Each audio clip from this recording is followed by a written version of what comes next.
তমলুক লোকসভা কেন্দ্রে এখনো পর্যন্ত বিজেপি কাউকেই প্রার্থী হিসেবে ঘোষণা করেনি, যদিও ইতিমধ্যেই অবসরপ্রাপ্ত বিচারপতি অভিজিৎ গঙ্গোপাধ্যায়, যিনি সদ্যই বিজেপিতে যোগদান করেছেন, তার নামে ইতিমধ্যেই দেওয়াল লিখন শুরু হলো।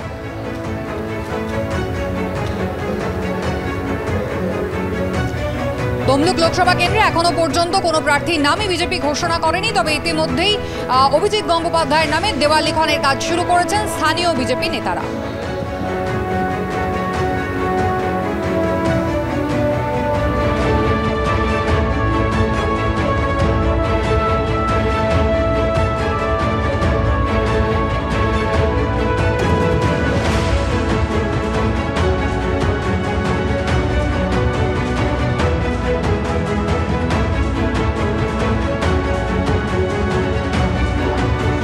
অন্যদিকে নেজার থানার দক্ষিণ আখড়াতলায় এবার সভা করার অনুমতি পেলেন রাজ্যের বিরোধী দলনেতা শুভেন্দু অধিকারী। আগামী 10ই মার্চ অর্থাৎ যেদিন জনগর্জন সভা রয়েছে, তৃণমূল কংগ্রেসের ব্রিগেড সমাবেশ রয়েছে, সেই দিনই সন্দেশখালীতে নেজার থানার অন্তর্গত দক্ষিণ আখড়াতলায় তিনি সভা করার অনুমতি পেয়েছেন। অনুমতি দিয়েছেন বিচারপতি জয় সেনগুপ্ত।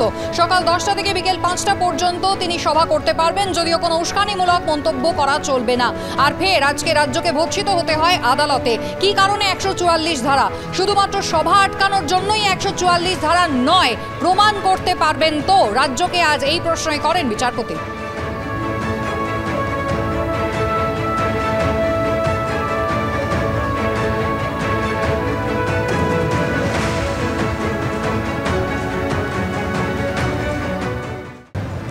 যাদের যাদের কাছে কমপ্লেন গেছে তারা তাদের মতো তদন্ত করছেন।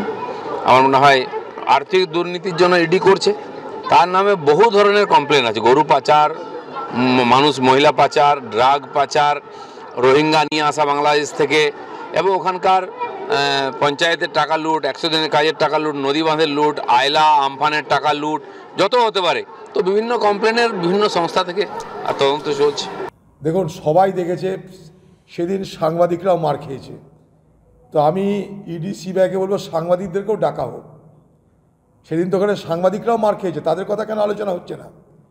সবাই শেখ শাহজাহান আর ইডি সিবিআইয়ের কথা বলছে, কিন্তু সাংবাদিকরা যে প্রহিত হলো সেখানটাই, তারাও যে রক্তাক্ত হলো, তাদের কথা তো কেউ বলছে না। তাদেরকে ডাকছে না কেন? তাদেরকে ডাকলে সব পেয়ে যাবে। তাদের থেকে বড় সাক্ষী কে আছে? আর এখন ইডি সিবিআই জন্য শাহজাহান তার বাড়িতে তো কিছু নথিপত্র রেখে যায়নি। অত কাঁচা কাজ, অত ছেলে মানুষ তো শাহজাহান নয়। তাই তদন্ত হচ্ছে, দেখা যাক কী হয়। এই তদন্তের পরিণতি না দেখলে আমাদের লাভ কী আছে? গোটা এলাকা তো লুটেরাদের রাজত্ব। একটা শাহজাহান না, এরকম বহু শাহজাহান আছে।